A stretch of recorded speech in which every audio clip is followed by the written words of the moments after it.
کر دیتا عزیزان ملت اسلامیہ۔ اس کے بعد میں حضرت زید بن ارقم نے ابن زیاد کے تعلق سے چند جو ہے باتیں کی، اور باتیں کہنے کے بعد آپ وہاں سے نکل گئے، تشریف لے گئے عزیزان ملت اسلامیہ۔ اس کے بعد ادھر ابن زیاد نے کوفہ کی جامع مسجد میں تمام کوفہ کے لوگوں کو جمع کیا، اور لوگوں کو جمع کرنے کے بعد میں ابن زیاد منبر پہ کھڑا ہوا، کوفہ کی جامع مسجد کے منبر پہ، اور منبر پہ کھڑے ہونے کے بعد کہتا ہے کہ اے لوگوں، ہم نے حسین کو قتل کر دیا ہے، جس نے امیر المؤمنین یزید کی بغاوت کی تھی، ہم نے اس حسین کو قتل کر دیا ہے عزیزان ملت اسلامیہ۔ اور اس نے حضرت علی، حضرت امام حسین کو برا بھلا کہنا شروع کیا۔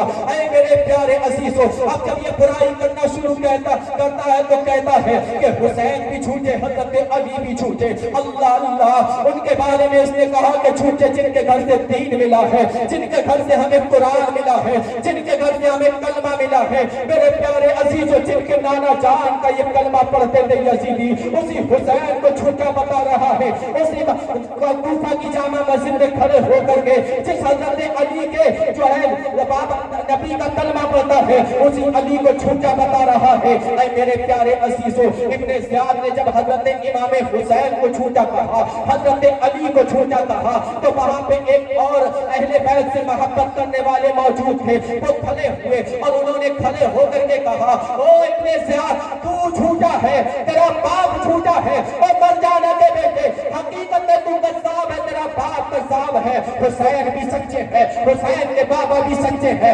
حسین کے نانا بھی سچے ہے، حسین کی ماں بھی سچی ہے۔ عزیزان ملت اسلامیہ، جیسے اس اہل بیت کے دیوانے نے یہ کہا، اب یہ کہتا ہے کہ پکڑ لو اس ظالم کو اپنے سپاہیوں سے، اس نے کہا۔ اس کے سپاہی آئے اور پکڑا آ کر کے اس اہل بیت سے محبت کرنے والے فرد کو، عزیزان ملت اسلامیہ، لیکن ان کے قبیلے کے اور لوگ موجود تھے، انہوں نے ان کو چھڑا لیا اور انہیں گھر لے گئے، لیکن یہ اتنا بڑا ظالم ان کے خون کا پیاسا ہو گیا، صرف یہ کہنے کی وجہ سے کہ حضرت علی کی تعریف کی تھی انہوں نے، حضرت امام حسین کی تعریف کی تھی انہوں نے، اس وجہ سے یہ ان کے خون کا پیاسا ہو گیا، ان کو بعد میں گھر سے بلا کر کے ان کو بھی قتل کروا دیا۔ عزیزان ملت اسلامیہ، کہاں تک ان کا ظلم بیان کیا جائے؟ اے میرے پیارے عزیزوں، دیکھو ان کے ظلم کی انتہا۔ اس کے بعد ان ظالموں نے جو ہے امام حسین کے گھر، امام حسین اور آپ کے بیٹوں کے بھتیجوں کے، آپ کے دوستوں احباب کے سروں کو نیزے پر بلند کر کے، آپ کی گھر کی مستورات کو، آپ کے گھر کی شہزادیوں کو ننگی اونٹوں کی پیٹھ پہ بیٹھا کر کے پورے کوفہ کے اندر گھمایا۔ عزیزان ملت اسلامیہ، اس کے بعد پھر یہی قافلہ وہاں سے روانہ کیا گیا دمشق کی طرف، دمشق کی طرف ابن زیاد نے روانہ کیا یزید کی جانب۔ عزیزان ملت اسلامیہ، جب یہ قافلہ یزید کی جانب اب بڑھتا ہے، میرے پیارے عزیزوں، یہ قافلہ چلتا رہا، لیکن دمشق پہنچنے سے پہلے کئی منزلوں پر یہ قافلہ ٹھہرا۔ ایک بات مجھے یہاں پر اور یاد آتی ہے، عزیزان ملت اسلامیہ، حضرت امام حسین کے گھر میں ایک کنیز کام کرتی تھی جن کا نام بی بی شیرین بتایا جاتا ہے، وہ امام حسین کے گھر پہ خادمہ تھی۔ حضرت فاطمہ کے زمانے میں بھی وہ حضرت فاطمہ کی خدمت کر چکی، حضرت فاطمہ کی خدمت کر چکی۔ حضرت امام حسین رضی اللہ تعالیٰ نے جب دیکھا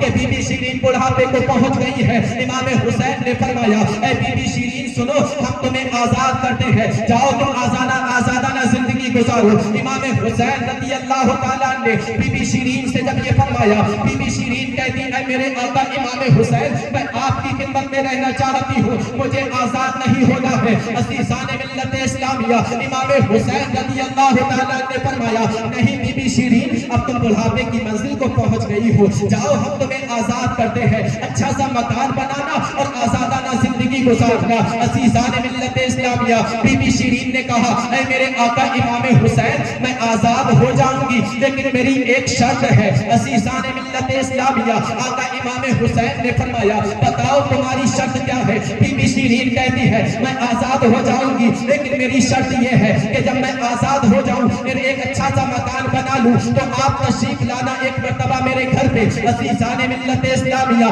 آقا امام حسین نے فرمایا، اے بی بی شیرین سنو، ہم تو غریبوں کے گھر جانا خوب پسند کرتے ہیں، ہم تو روز غریبوں کے گھر جانا پسند کرتے ہیں، جاؤ ہم تمہارے گھر ضرور آئیں گے۔ عزیزان گرامی بطور بی بی شیرین نے کہا مولا میں ایک بات اور عرض کرنا چاہتی ہوں۔ امام حسین نے اجازت دی۔ اب بی بی شیرین کہتی ہے اے میرے آقا امام حسین آپ تنہا نہ آئے بلکہ اپنے گھر کے تمام لوگوں کے ساتھ میں آئے۔ اللہ اللہ، جیسے بی بی شیرین نے یہ کہا اب میرے آقا امام حسین نے سنا۔ میرے آقا امام حسین فرماتے ہیں اپنے گھر والوں کو متوجہ کر کے ارے دیکھو بی بی شیرین کیا کہہ رہی ہے، ہمیں سب کو اپنے گھر میں آنے کی دعوت دے رہی ہے۔ عزیزان ملت اسلامیہ، امام حسین نے فرمایا اے بی بی شیرین ہم تمہارے گھر ضرور آئیں گے لیکن کہیں ایسا نہ ہو کہ جب ہم تمہارے گھر آئیں تو تم ہمیں پہچان نہ سکو۔ اللہ، اس جملے کو ذہن میں رکھنا۔ آقا امام حسین نے فرمایا بی بی شیرین کہیں ایسا نہ ہو کہ جب ہم تمہارے گھر پہ آئے تو تم ہمیں پہچان نہ سکو۔ اللہ اللہ، اب امام حسین رضی اللہ تعالیٰ کی وہ کنیز آزاد ہو گئی۔ جانے کے بعد کوفہ کے پاس میں ایک بستی میں اچھا سا مکان بنایا اور مکان بنانے کے بعد میں اسی مکان میں رہنے لگی۔ اپنے بستی والوں سے کہتی تھی اے میرے بستی کے لوگوں سنو سنو، مولا امام حسین مجھ سے آنے کا وعدہ کر چکے ہیں، میرے گھر پہ تشریف لانے کا وعدہ کر چکے ہیں۔ مولا امام حسین نبی کے نواسے میرے گھر تشریف لائیں گے۔ بستی کے لوگ بڑا عزت کرتے تھے بی بی شیرین کی اور کہتے تھے کیسی تو نے قسمت پائی ہے کہ آقا امام حسین تیرے گھر آنے کا تجھ سے وعدہ کر چکے ہیں۔ عزیزان ملت اسلامیہ، آقا امام حسین رضی اللہ تعالیٰ عنہ کے تعلق سے ایک دن بی بی شیرین نے یہ سنا کہ امام حسین کا مدینہ شریف کو چھوڑ کر کے مکہ آ گئے ہیں اور مکہ کو آپ نے چھوڑ کر کے اب کوفے کا رخ دیا ہے۔ اب یہ ہر دن آ کر کے بستی کے باہر ایک ٹیلے پہ بیٹھ جاتی اور امام حسین کا انتظار کرتی رہتی، لیکن اسے کیا پتا تھا کہ مدینہ سے نکلے مکہ آئے ہیں اور مکہ سے جب آئے ہیں کوفہ کے قریب کربلا میں تو کربلا میں آپ کی شہادت ہو چکی ہے۔ عزیزان ملت اسلامیہ، کئی دن مسلسل گزر گئے، بی بی شیرین کو آقا امام حسین کا انتظار کرتے کرتے ایک دن بی بی شیرین اپنے گھر میں جا کر کے شام کو انتظار کرتے کرتے پورا دن انتظار کرتے کرتے شام کو اپنے گھر میں جا کر کے لیٹی اور جیسے یہ سوئی آنکھ لگی